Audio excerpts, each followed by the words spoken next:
दोस्तों, Blitz India की ओर से आप सभी को दीपक द्विवेदी का नमस्कार। ब्लिट्स इंडिया की आज की एक खास रिपोर्ट पेरिस ओलंपिक 2024 के बारे में तैयार की गई है। पेरिस के ओलंपिक में भारतीय खिलाड़ी पहुंच चुके हैं। 26 तारीख को ओलंपिक का उद्घाटन पेरिस में किया जाएगा। भारत के 117 खिलाड़ी पेरिस के ओलंपिक में भाग लेंगे। आज हम बात करेंगे खेलों के महाकुंभ पेरिस ओलंपिक 2024 की। भारतीय समय के अनुसार रात करीब 11 बजे से पेरिस में ओलंपिक महाकुंभ का रंगारंग उद्घाटन समारोह शुरू होगा। पेरिस में इस बार दुनिया भर के 10,000 से ज्यादा खिलाड़ी हिस्सा लेंगे। सभी खिलाड़ी अपने अपने खेल में सर्वश्रेष्ठ प्रदर्शन करने की पूरी कोशिश करने की तैयारी करके आए हैं। भारत की बात करें तो इस बार 117 खिलाड़ी देश का प्रतिनिधित्व करने के लिए पेरिस पहुंच चुके हैं। इन खिलाड़ियों का मकसद टोक्यो ओलंपिक के 7 पदकों की संख्या को पार करना है और इससे आगे बढ़ना है। टोक्यो में भारत ने 1 स्वर्ण, 2 रजत और 4 कांस्य पदक जीते थे। इस बार भाला फेंक, बैडमिंटन, बॉक्सिंग, निशानेबाजी और तीरंदाजी में भारत की स्वर्ण पदक की दावेदारी मानी जा रही है। भारत के लिए सबसे बड़ा मौका नीरज चोपड़ा के पास है, जिनके पास 2 स्वर्ण पदक जीतकर इतिहास रचने का है। भारत 16 खेलों में प्रतिस्पर्धा करेगा, जिनमें शामिल हैं तीरंदाजी, एथलेटिक्स, बैडमिंटन, मुक्केबाजी, घुड़सवारी, गोल्फ, हॉकी, जूडो, रोइंग, नौकायन, शूटिंग, तैराकी, टेबल टेनिस, भारोत्तोलन, कुश्ती और टेनिस। नीरज चोपड़ा की अगुवाई में 29 सदस्यीय एथलेटिक्स टीम और दीपिका कुमारी और तरुणदीप राय जैसे तीरंदाज पेरिस में भारत का शानदार प्रतिनिधित्व करेंगे। निशानेबाजी में इस बार भारत का सबसे बड़ा दल होगा। इससे पहले टोक्यो ओलंपिक में 15 निशानेबाजों ने भारत का प्रतिनिधित्व किया था, जबकि इस बार 21 निशानेबाज पेरिस पहुंचे हैं। भारत के लिए निशानेबाजी में भी बड़ी उम्मीदें हैं। भारत को 27 जुलाई को शैटारॉक्स के राष्ट्रीय निशानेबाजी केंद्र में होने वाली मिश्रित टीम एयर राइफल पदक मैचों के दौरान पदक पर अपना पहला शॉट मिलेगा। इस स्पर्धा में 2 भारतीय टीमें हिस्सा लेंगी।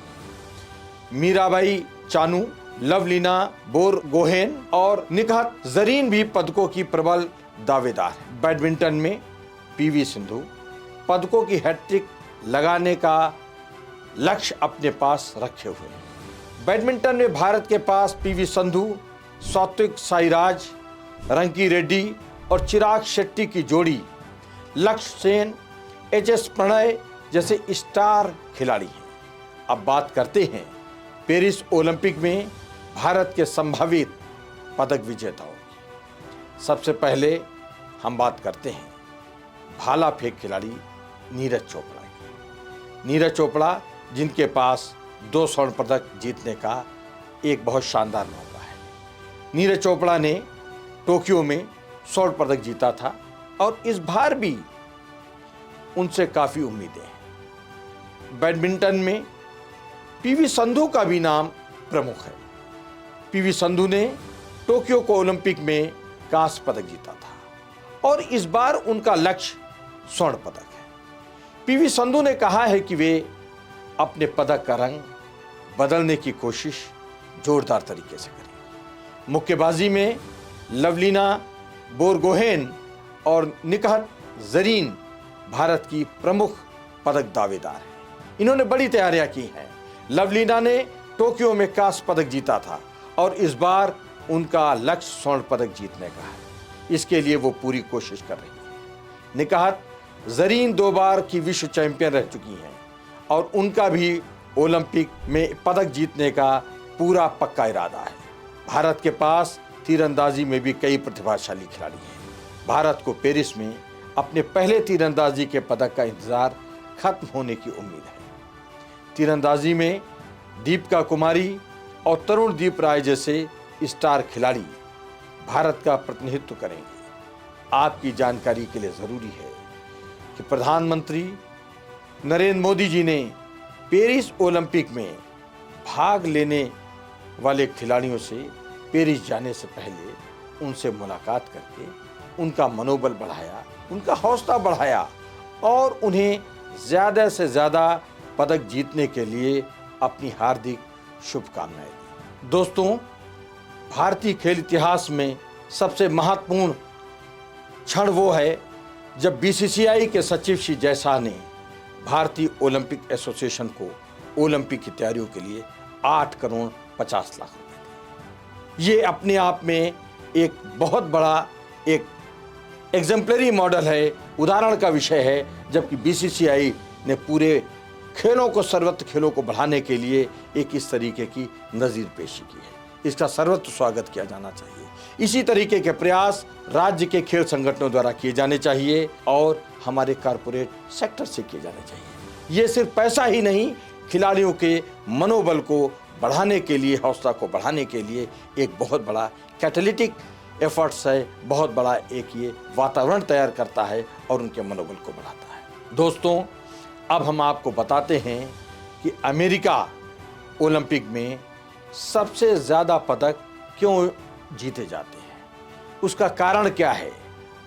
आपको बताता हूं कि अमेरिका ने ओलंपिक इतिहास में सर्वाधिक 2655 मेडल जीते हैं, जिनमें से 1070 गोल्ड हैं। इसका कारण उनका खेलों पर बड़ा खर्च है।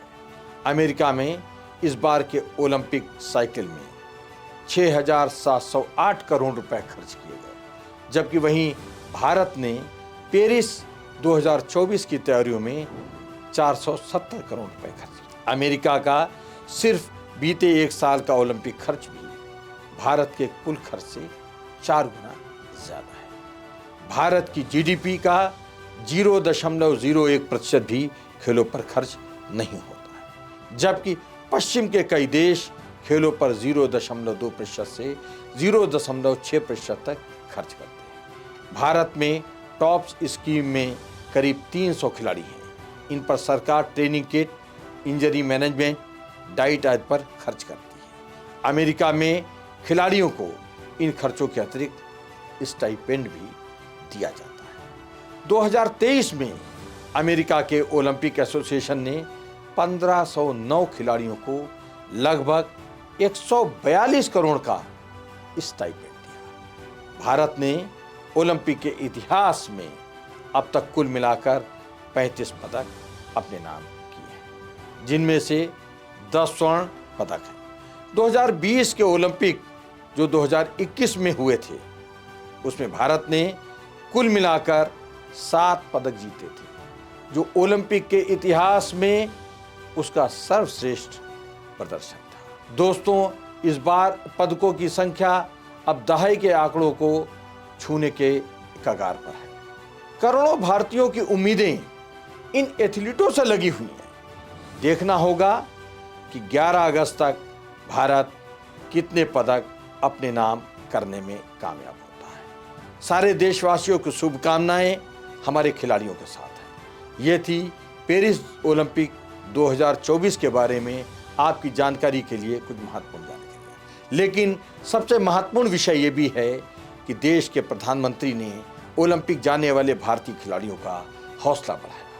लेकिन विडंबना ये है कि हमारे देश के किसी अन्य राजनीतिक दल ने या सरकार ने हौसला बढ़ाने के लिए इस तरीके के कार्यक्रम नहीं किए। इसलिए ज़रूरी है कि हमारे राजनेता, हमारे राजनीतिक दल और राज्य सरकार इस विषय से अपनी प्रेरणा लें और एक प्रयास शुरू करें कि जो देश में प्रधानमंत्री देश के खिलाड़ियों का हौसला बढ़ाने के लिए कर रहे हैं, उस तरीके का कार्यक्रम राज्य के मुख्यमंत्री भी आयोजित करें, अनेक दलों के नेता भी आयोजित करें, जिससे हमारे खिलाड़ियों का मनोबल और ज़्यादा ऊंचा हो और देश का मान और सम्मान अंतर्राष्ट्रीय स्तर पर शीर्ष पर पहुंचे। आपको ब्लिट्स इंडिया की दीपक द्विवेदी की रिपोर्ट कैसी लगी?